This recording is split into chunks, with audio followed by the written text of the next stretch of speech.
हमनी के संस्कृति, हमनी के संस्कार सदा रहे हमनी के साथ। भारत के महान ग्रंथ और काव्य सब के संपूर्ण संकलन सब्सक्राइब करें तिलक।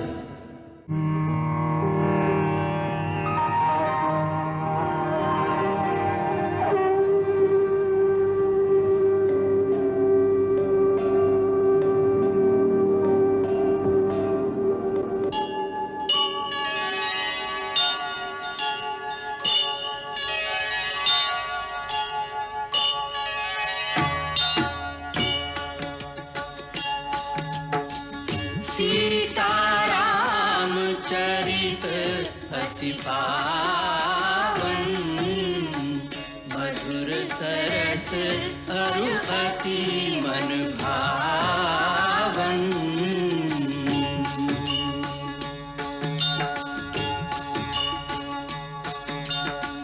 पुने पुने कितने हो सुने सुनाए, की प्यास बुझत न बुझाए।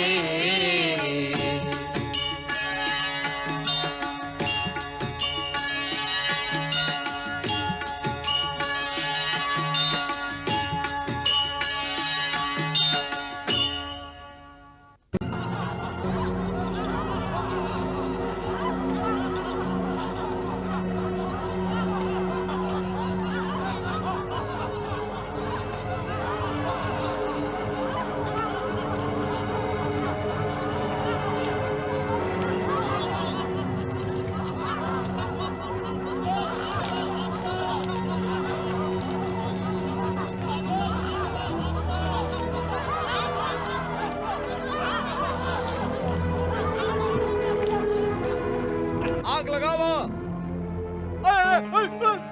पकड़ा पकड़ा, बढ़ गई पकड़ा।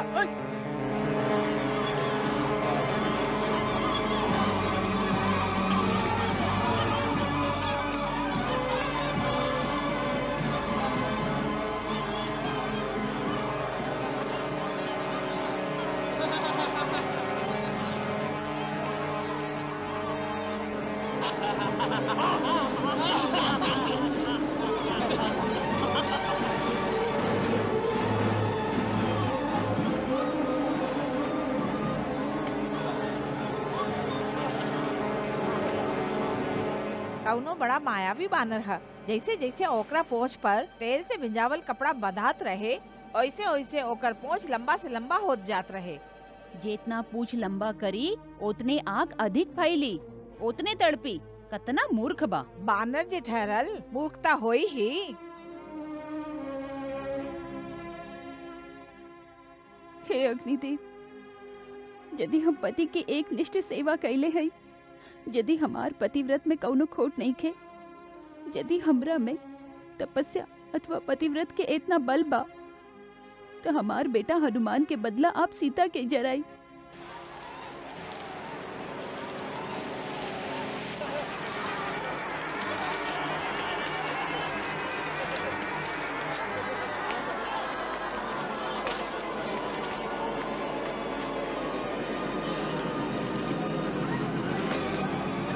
जय श्री राम।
सर्वनाश हो गई, सब भस्म हो गई। वो बानर सगरी लंका के आग लगा देहलस।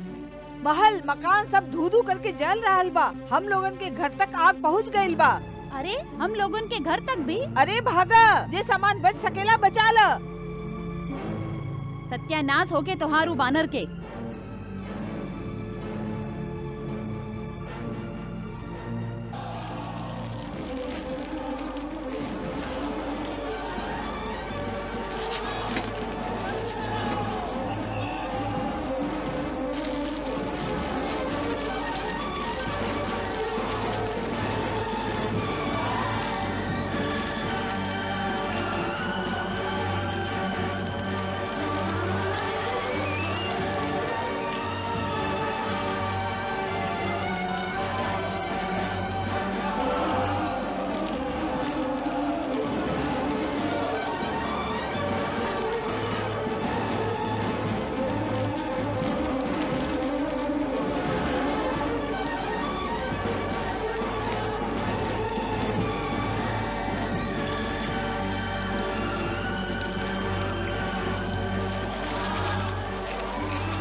सोची स्वामी, जिनकर एगो दूत अकेले ही आपके सगरी लंका नगरी के जरा के राख कर सकेला, तो उनकर शक्ति के विचार करें।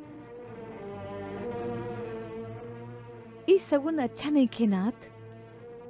हम आपसे फिर कहत हई कि सीता सगरी लंका के सर्वनाश करे खातिर आयल हई, उनका राम के पास वापस भेज दी ही। अबैयो समय बानाथ। मंदोदरी, वीर पुरुषन के पत्नी उनका कायरता के शिक्षा न देली। सिंह एक बार जे शिकार मार लेबेला, फिर ओकरा केहू के डर से वापस न करस।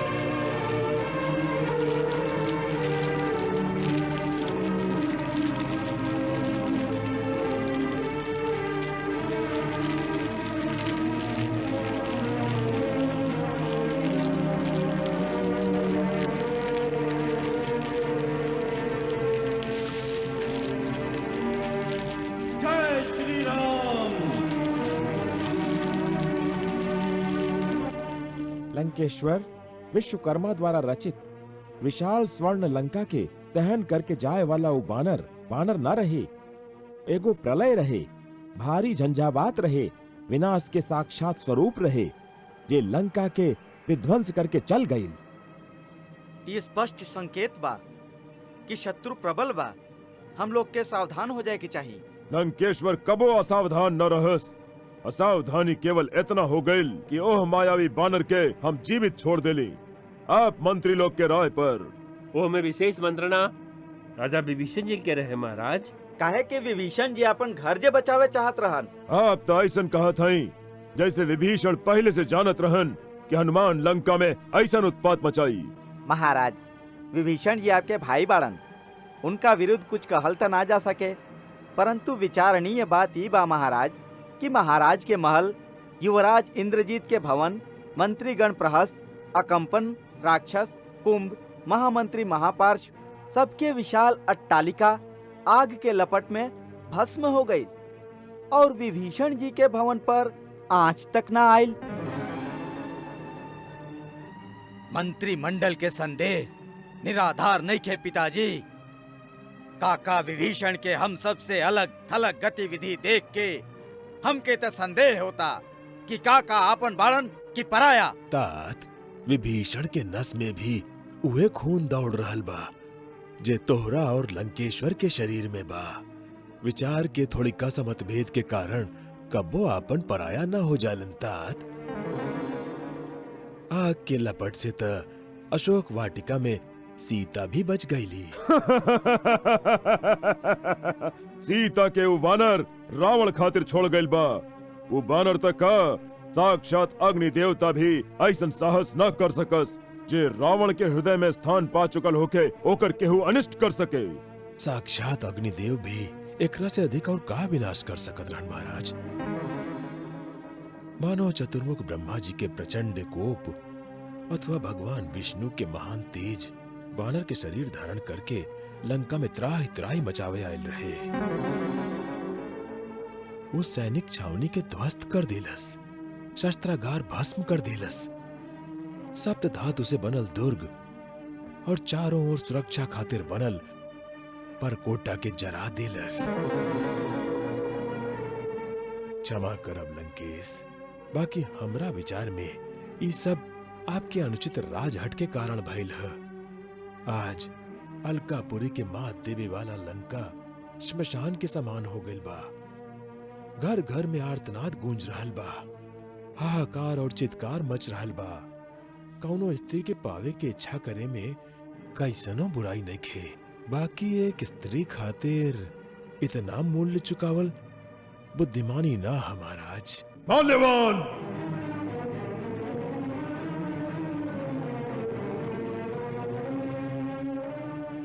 आप हमार नाना हैं, हम आपके आदर करत हैं। एकर ई अर्थ न हो कि आप राजसभा के अनुशासन और शिष्टाचार के उल्लंघन करी। क्षमा राजन। भविष्य में एकर ध्यान रहे। जी आज्ञा लंकेश।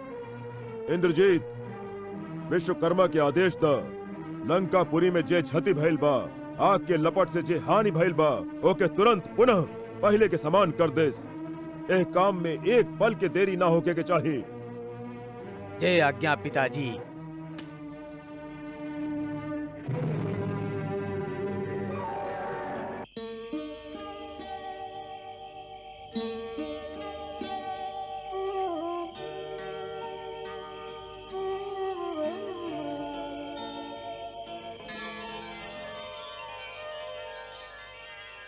माई, तो कुशल से तो बाड़ा न बेटा। जब से हम सुनली कि रावण तोहार पूंछ जरावे के आज्ञा देले बा, हम बहुत चिंतित रही। हम अग्नि देवता से तोहार रक्षा खातिर प्रार्थना करत रही। हम जानत हैं माई, क्या आपके पुण्य प्रताप से अग्निदेव हमके और हमरे पूंछ के ना जरा सकलन। माई, हम रघुनाथ जी के प्रभाव और ये आपके आशीर्वाद से लंका के सैन्य बल के बहुत क्षति पहुंचौली। लंका दुर्ग के मजबूत दीवार और नगर के महान फाटक के भी जरा देहली,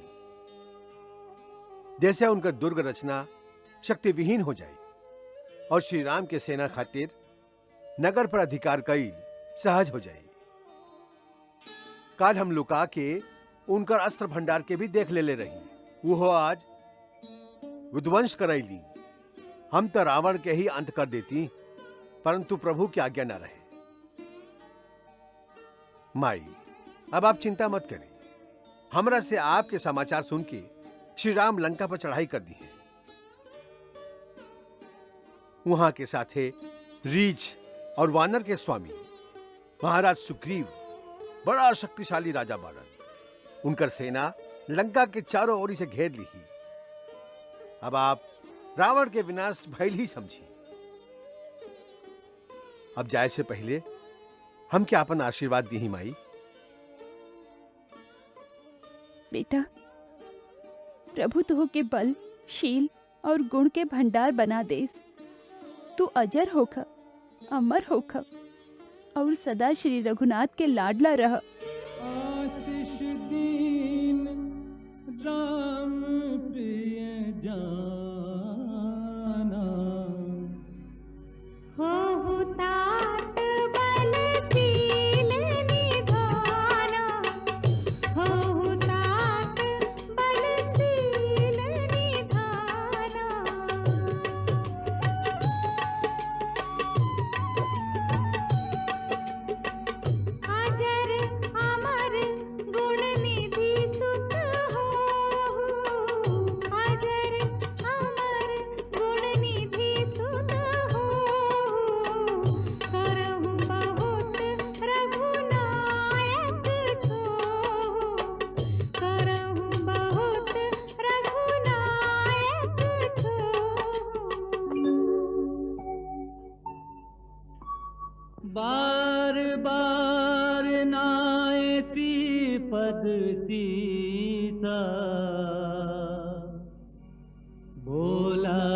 वचन जोरी कर कीसा, बोला वचन जोरी कर कीसा।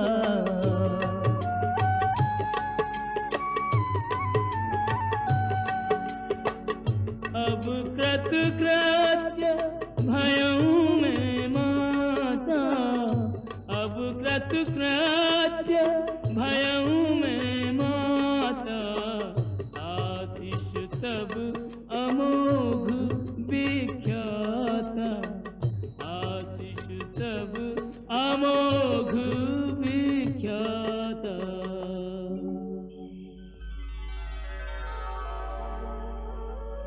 माई, श्री राम के लाडला होके की आशीष देके आप हमार जन्म जन्मांतर सुफल कर देली। कितना उदार हैं आप।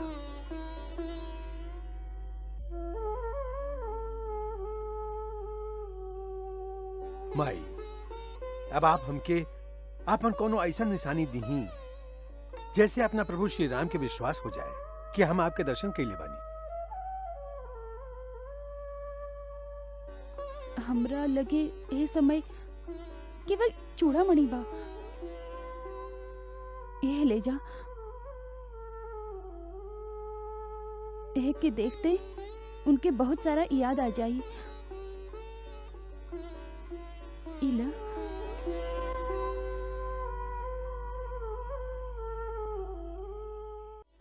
हो सकेला कि केवल चूड़ामणि से प्रभु की शंका दूर न हो, तब काहे कि ई तो आपके दोसर आभूषण के लेखा कहीं से गिरल भी मिल सकेला। तू बहुत बुद्धिमान बड़ा हनुमान। वहाँ के एगो और बात याद करवाई है जे केवल उनके और हमके ही पता बा। उनका से कही है कि जब इंद्र के पुत्र जयंत कौवा के रूप धर के हमार पैर में चोंच मरले रहन, तो आप सरकंडा के एगो बाण एह तरह अभिमंत्रित करके ओकरा पीछे छोड़ ली कि वो तीनों लोग में भागत फिरलन, पर ऊ बाण से ना बच सकलन। और फिर ऊ जब आपके चरण में ही आके क्षमा मंगलन, तो आप उनके एक आंख से काना करके उनका छोड़ दिली। उनसे कही है कि जौन सीता खातिर आप एगो कौवा की धृष्टता सहन न कर सकी, आज उहे सीता राक्षसियन के बीच धरती और धूल में लौटा तारी। अब उनके प्रेम काहे कम हो गई। अब आवे में देरी कैली तो हमार मरल मुंह बिना देख पाई। ये लोग हमके टुकड़ा करके खा जाए है।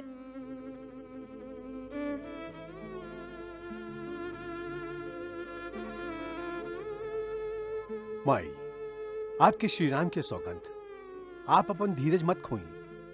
आपके कुछ हो गई तो श्री राम के इतना बड़ा अभियान व्यर्थ हो जाए।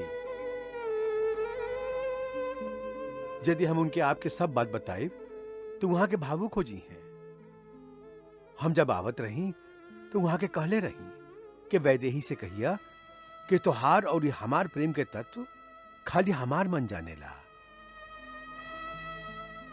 और ऊ मन सदा तोहरे लगे रहेला। यही से हमरा प्रीत के रहस्य तू समझ सकबू। माई, एकरा बाद प्रभु के शिकायत कैल का उचित हुई? ना हनुमान, ना ये उचित ना होई। बाकी दुखी व्यक्ति के उचित या अनुचित के भान नहीं के रहेला। तू उनसे इतना ही कही है कि आपन सेविका के मन से मत बिसारे। तू जा, तुहार यात्रा सुखद हो।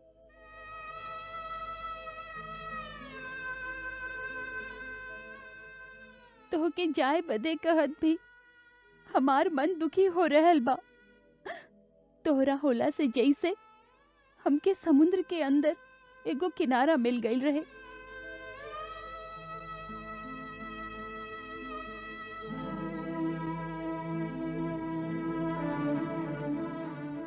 तू जब चल जाइबा फिर से वही निराशा के अथाह समुंदर रह जाई। ना माई, आप आशा के पल्लू मत छोड़ी। हम वचन देत हई कि कुछ दिन में आप सुनब कि श्री राम की सेना लंका के घेर लेलस। देवी माई, तुहार कथन सत्य करस। जा बेटा, हमरा तरफ से अपन प्रभु के चरण छुआ। जा।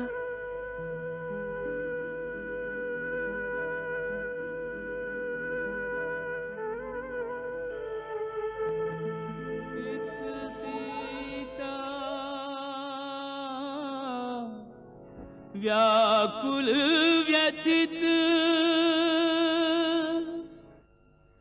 उत चिंतित रघुवीर,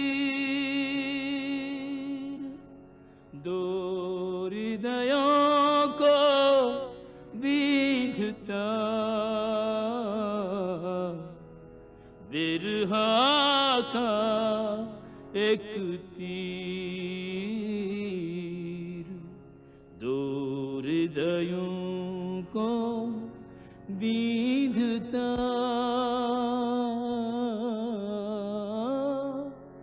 बिरहा का एक तीर। मंगल भवन अमंगल हारी, प्रभु सुदशरथ अजिर बिहारी।